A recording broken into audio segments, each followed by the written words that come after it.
아멘. 할렐루야. 오늘 에스겔 44장의 말씀을 통해서 우리에게 주시는 하나님의 놀라운 은혜를 소유하시기를 주님의 이름으로 축원드립니다. 오늘 말씀의 제목은 닫힌 문을 통해서 열려진 은혜입니다. 닫힌 문을 통해서 열려진 은혜. 오늘 먼저 본문의 내용을 살피면 1절부터 9절까지는 동문 폐쇄 명령과 이방인 추방령에 대해서, 또 10절에서 27절까지는 레위인 사독계열 제사장이 행해야 할 책임과 행동 지침에 대해서, 그리고 마지막에 28절에서 31절까지 제사장들의 기업에 대한 하나님의 계시가 기록되어 있습니다. 어제까지 하나님이 새로운 성전을 지으시고 하나님의 영광을 채우셨습니다. 새로운 창조의 역사가 일어나는 이 현장에 또 그 안을 들어갈 사람들에 대한, 특별히 제사장을 향한 그들의 행동 지침에 대해서 오늘 우리에게 전하면서 하나님 앞에 나아갈 우리들이 어떻게 이 성전을 채우며 나아가야 할지를 가르쳐 알게 하고 계시지요. 특별히 에스겔 선지자가 성전에 들어갈 때에 동편문이 닫혀 있는 것을 보게 됩니다. 그리고 하나님이 그곳을 향하여서 내가 이 들어온 문을 영원히 열리지 않도록 하나님께서 말씀하시면서 이 백성들이 지켜야 할 것이 무엇인지, 이 닫힌 문을 통해서 하나님이 우리에게 주시는 은혜가 무엇인지를 살피게 하십니다. 오늘 이 44장을 살피면서 특별히 이 닫힌 문을 통해 하나님이 우리의 마음에 새기고자 하시는 은혜가 무엇인지를 살피면서 함께 은혜와 교훈을 얻고자 합니다. 첫 번째로 닫힌 문을 통해 열린 문 대신 주님께로 인도하십니다. 닫힌 문을 통해 열린 문 대신 주님께로 우리를 인도하십니다. 본문 1절에 보면 그가 나를 데리고 성소 동향한 바깥문에 들어오시니 그 문이 닫혀 있더라 말씀하십니다. 그 문이 닫힌 이유는 이 문은 닫고 다시 열지 못할지니 아무 사람도 그리로 들어오지 못할 것은 이스라엘 하나님 나 여호와가 그리로 들어왔음이라고 말씀하십니다. 곧 성소 동편을 향한 바깥문은 하나님의 출입을 위해서만 준비된 문이라고 말씀하시는 것이지요.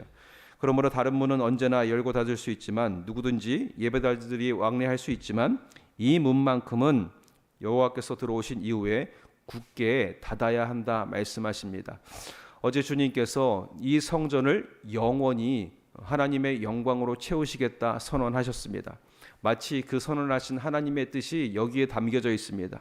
내 하나님의 영광이 결코 이 성전 안에서 떠나지 않겠다 하시는 하나님의 의지가 첫 번째로 여기에 담겨져 있는 것이지요. 그리고 우리에게 또 어떤 영적인 의미가 있을까요? 여러분, 우리가 귀한 것은 한번 손에 쥐으면 빼앗기지 말아야 하지요.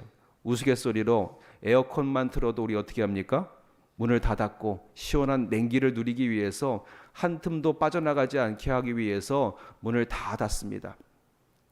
여러분, 우리가 열린 문이 좋고 열린 예배가 좋고 열린 문화, 열린 정보 다 좋지만 좋은 것은 빠져나가지 않도록 우리가 움켜줘야 한다는 것입니다. 하나님의 은혜를 소유한 우리 백성들은 적어도 하나님의 영광이 우리의 삶에서 떠나가지 않도록 우리의 마음을, 눈을 굳게 닫고 부정한 것들이 들어오지 못하도록 또 그 문을 지켜야 할 도리가 우리에게 있는 줄 믿습니다. 너희의 몸이 거룩한 바 성전된 것을 너희가 알지 못하느냐.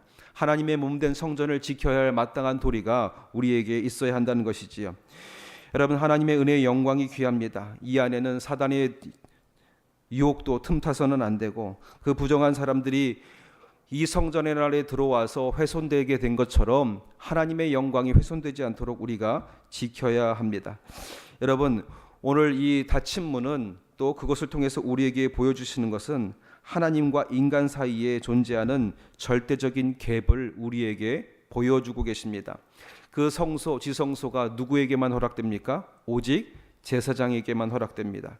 그리고 지성소는 어떻습니까? 제사장에게 그것도 1년에 단 한 번 대제사장에게 열려져 있지요.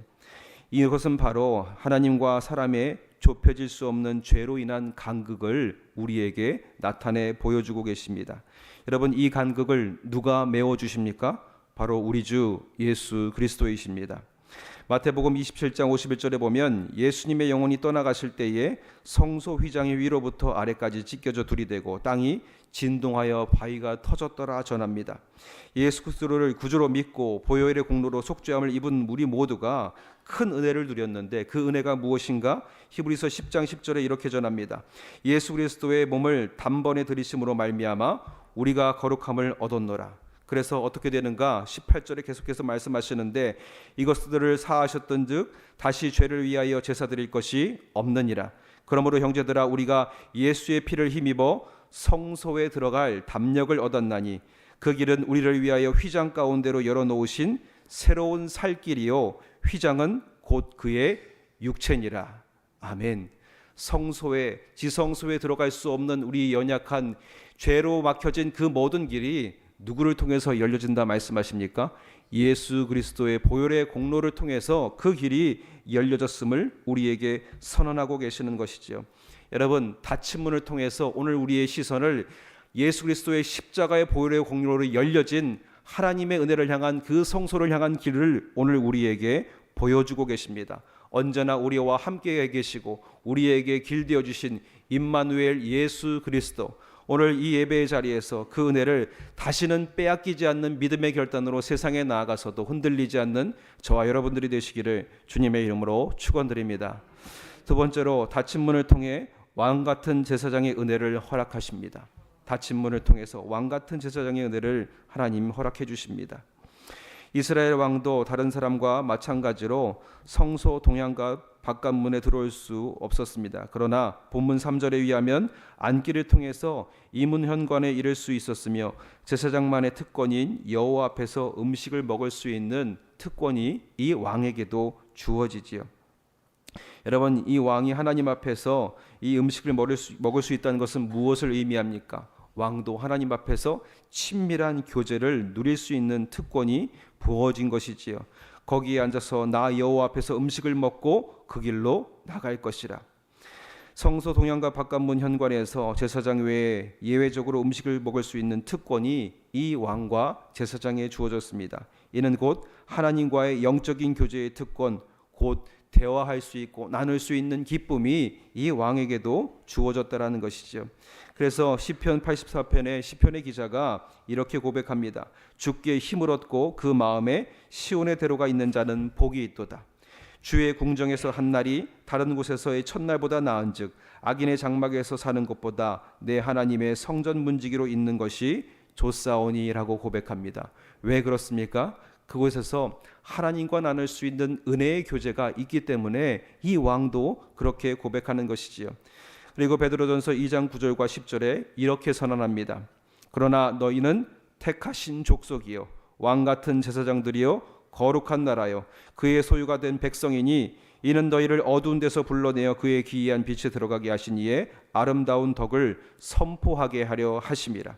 너희가 전에는 백성이 아니더니 이제는 하나님의 백성이요 전에는 긍휼을 얻지 못하였더니 이제는 긍휼을 얻은 자니라. 아멘. 왕과 제사장에 부여진 그 은혜가 오늘 우리에게 주어졌습니다. 왕같은 제사장 된 하나님의 백성에게 이 은혜가 주어졌다고 하나님의 말씀은 우리에게 선포하는 것이지요. 우리가 이제 왕같은 제사장으로 이 긍휼을 얻었으니 왕같은 제사장으로서의 특권을 우리도 누려야 할 줄 믿습니다. 이를 히브리서 4장 16절에 이렇게 행하라 말합니다. 그러므로 우리는 긍휼하심을 받고 때를 따라 돕는 은혜를 얻기 위하여 은혜의 보좌 앞에 담대히 나아갈지니라. 아멘.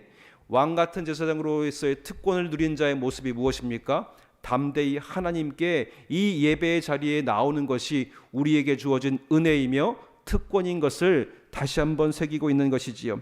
이전에는 왕이나 제사장만이 나아갈 수 있었던 하나님의 보좌 가까이 나올 수 있는 은혜가 오늘 내게도 주어졌다. 오늘 내가 이곳에서 예배하며 두 손을 모아 기도할 때에 하나님이 들으시고 응답하시는 그 영적인 교제의 특권이 내게도 있다라는 것입니다. 이 예배가 우리에게 주어진 특권인 것이지요. 이 은혜를 매일 누리며 나아가시는 저와 여러분들이 되시기를 주님의 이름으로 축원드립니다. 마지막으로 주의 몸된 성전된 삶을 정결하게 지켜야 합니다. 오늘 본문 7절에 지난날 죄악으로 하나님의 영광이 떠났던 이유, 하나님의 은혜가 가리워졌던 이유가 또 이렇게 설명되어 있습니다. 너희가 마음과 몸에 할례 받지 아니한 이방인을 데려오고 내 떡과 기름과 피를 드릴 때에 그들로 내 성소 안에 있게 하여 내 성전을 더럽힘으로 너희의 모든 가증할 일 외에 그들이 내 언약을 위반하게 하는 것이 되었다. 여러분, 이스라엘의 잘못은 성전에 들어갈 수 없는 이방인들을 성전에 봉사하는 중요한 직무를 그들에게 맡긴 데 있었다. 하나님이 말씀하고 계십니다. 때론 우리가 하나님의 성전에 들어올 때에 어떤 거는 되지 않겠냐, 이거는 가능하지 않겠냐, 가능성을 얘기하고 우리의 편리를 찾을 때가 있습니다. 종종 예배당에 하나님께 예배를 드리는 자리에 음료수를 들고 오는 사람들을 볼 때마다 제 마음이 좀 불편한 거예요. 저건 좀 두고 오지. 옷가게를 갈 때도 문 앞에 두고 들어가는데 하는 아쉬운 마음이 제게도 있습니다. 오늘 15절부터 31절까지 이런 죄악을 행했던 제사장들과 반대되는 한 사람의 가문을 이야기하는데 누구였습니까? 레위지파 사독 가문 제사장들을 이야기하면서 어떤 삶의 자세가, 어떤 예배의 자세가 은혜되는 예배의 자세인지, 어떤 예배 자세가 하나님께 나와 그 영원한 하나님의 영광을 잃지 않는 삶의 모습인지를 우리에게 보여주고 계십니다. 이스라엘 족속이 나를 떠나 그릇 행할 때에도 레위지파 사독 가문의 사람들은 내 성소에서 그 직분을 지켰다. 그러기에 이제 내가 그들에게 제사의 직무를 맡긴다는 것입니다. 그리고 옷과 머리털, 포도주를 먹는 것, 결혼하는 것, 재판하는 것, 시신을 만진 것들을, 또 음식에 관련된 제사장이 지켜야 하는 모든 규정에서 하나님이 말씀해 주십니다. 그리고 제사장에게 약속하며 말씀하시지요. 28절입니다. 그들에게는 기업이 있으리니 내가 곧 그들의 기업이 됨이라. 여러분, 믿음에는 지키고 따라야 하는 도가 있습니다. 믿는다는 이유만으로 모든 것이 허용되고 용납되는 것이 아니지요. 지켜야 할 입이 있고, 지켜야 할 눈이 있고, 지켜야 할 걸음이 있고, 지켜야 할 생각이 있고, 지켜야 할 법이 있고, 지켜야 할 태도가 있고, 넘어선되는 안 되는 선이 있음을 하나님 오늘 우리에게 보여주고 계십니다. 결국 제사장들이 염두에 둬야 할 규정들이 주로 몸과 관련된 것이라는 것을 볼 때에 몸된 성전을 지키는 것이 무엇인지를 하나님 다시금 말씀해 주시는 것이지요. 몸을 지키는 것과 믿음이 별개가 아니라는 것입니다. 몸된 성전을 지키기 위해 마땅히 지켜야 할 선이 있고 마땅히 섞이지 말아야 할 바가 있음을 우리에게 전하고 있는 것입니다. 여러분, 이방인은 단순히 타국인이 아닙니다. 여러분, 옛날에 전쟁할 때에, 전쟁하다가 이 영토의 선을 넘을 때에 그들이 느끼는 바는 뭐냐면, 이제 내가 섬기는 땅의 신의 테두리를 벗어나서 다른 신의 영역에 들어간다고 생각을 했습니다. 그러니까 이방인들이 이곳에 왔다는 것은 무엇이냐면, 저 이방 신들의 문화가 여기에 뒤섞여 있게 됐음을 의미하는 것이지요. 사람이 온 것이 아니라 저와 함께 섬기는 그들의 이방 신의 문화가 함께 들어와 있음을 이야기하는 것입니다. 여러분, 그러기에 우리가 이 예배 안에서 신앙을 지키면서 우리 안에서 섞이지 말아야 할 것이 무엇인지를 분별하며 판단해야 할 말씀의 기준이 우리 안에 확실히 서야 할 줄 믿습니다. 여러분, 우리가 기도할 때 특별히 차별금지법안의 독소 조항에 대해서 이야기하면서 기도하는데, 여러분, 이 또한 우리가 마땅히 지키고 그어야 할 선이라는 것입니다. 여러분, 차별금지법, 인권이라는 이름으로, 인권이라는 미명 아래 우리 안에 삶에 들어오고 있는데, 여러분, 거기 안에 숨겨진 추악한 사람의 정욕이 숨겨져 있음을 우리가 간파해야 한다라는 것이지요. 여러분, 마땅히 사람들은 귀하게 여겨야 합니다. 그러나 뒤섞이지 말아야 할 것들은 우리가 반드시 지켜야 할 줄 믿습니다. 그러면서 한 사람이 이렇게 얘기하는 거예요. 차별금지법이 통과되면서 우리는 마음대로 기도할 수 없게 될 것이고, 또 목회자들은 로마서 1장에 대해서 설교하는 순간 파면당하거나 설교 자리에서 쫓겨날 수도 있다. 그리고 우리가 목욕할 때에 여자가 남탕에 들어오거나 남자가 여탕에 들어와서 목욕한다고 해도 그거를 막을 길이 없게 될 수도 있다고 경고하고 있습니다. 여러분, 이게 우스운 일이 아니라요, 우리가 마땅히 막아서고 지켜야 할 선이 있음을 오늘 우리에게 보여주고 있는 것입니다. 모든 것이 가나 모든 것이 덕을 세우지 아니한다. 바울도 우리에게 그렇게 전하고 있습니다. 믿음에는 지키고 따라야 하는 도가 있지요. 날마다 말씀에서 그 도를 듣고 깨닫고 묵상하고 기억하고 성령님의 능력을 구하며 지키고 따르는 것입니다. 그에게 하나님께서 주시는 영광의 기업이 허락되는 줄 믿습니다. 오늘 이 예배 자리는요, 우리가 마땅히 지킬 것을 다시 한번 마음에 새기고 우리 안에서 제어해야 할 것이 무엇인지를 다시 한번 깨닫게 되며 하나님의 영광의 기업을 소유할 수 있는 은혜가 열려지는 자리가 이 예배의 자리인 줄 믿습니다. 하나님 오늘 그 닫힌 문을 통해서 한결같이 우리를 향한 하나님의 뜨거운 애정과 깊은 관심을 우리에게 보여주고 계시는 것이지요. 이 하나님에 대한 믿음 안에서 지키고 따라야 할 도를 지키며 주님 주신 기업 아래 은혜를 누리시는 저와 여러분들이 되시기를 주님의 이름으로 축원드립니다. 기도하겠습니다. 사랑의 하나님 아버지, 감사합니다. 오늘 한날에도 아버지 하나님, 성전을 오는 모든 이들에게 이 성전 문이 열려 있게 하여 주시옵소서. 아버지 하나님, 닫힌 문을 통하여서 우리에게 말씀하십니다. 하나님, 우리 몸된 성전 안에 들어오신 하나님의 영광을 빼앗기지 아니하게 하여 주시옵소서. 말씀을 온전히 기준 삼아 이 땅에 아버지 하나님의 영광과 뒤섞이지 말아야 할 것들을 우리의 인생 가운데 제할 수 있게 하여 주시옵시고, 왕같은 제사장으로서 마땅히 아버지 하나님의 성전 안에서 지키고 행해야 할 도리를 행하는 당신의 귀한 백성들 되게 하사 저 사독 가문의 제사장들처럼 하나님이 우리의 기업이 되는 은혜를 누리는 복된 당신의 백성들 되게 도와 주시옵소서. 세상에 수많은 유혹들이 있습니다. 그러나 이 예배 현장에서 주시는 하나님의 말씀이 기준이 되어서 그 하나님의 은혜 안에서 떠나지 아니하도록 우리를 지키시고 인도하여 주실 줄 믿사오니 성령님, 오늘도 우리를 주의 곁으로 인도하여 주시옵소서. 오늘 이 시간 주님 앞에 구별드리는 예물들이 있습니다. 예물드리며 주님, 우리의 마음과 간절한 기도의 제목을 올려드릴 때마다 우리의 입술의 열매를 창조하신 하나님께서 이 모든 기도가 열매 맺게 하시고 응답받게 역사하여 주시옵소서. 이미 이루신 것을 믿고 주님 앞에 선포하며 감사하며 찬양으로 영광 돌리오니 가장 선한 때에 주님께서 응답하심으로 행하여 주시옵소서. 이 모든 것을 이루실 줄 믿사오며 예수님의 이름으로 기도드렸사옵나이다. 아멘.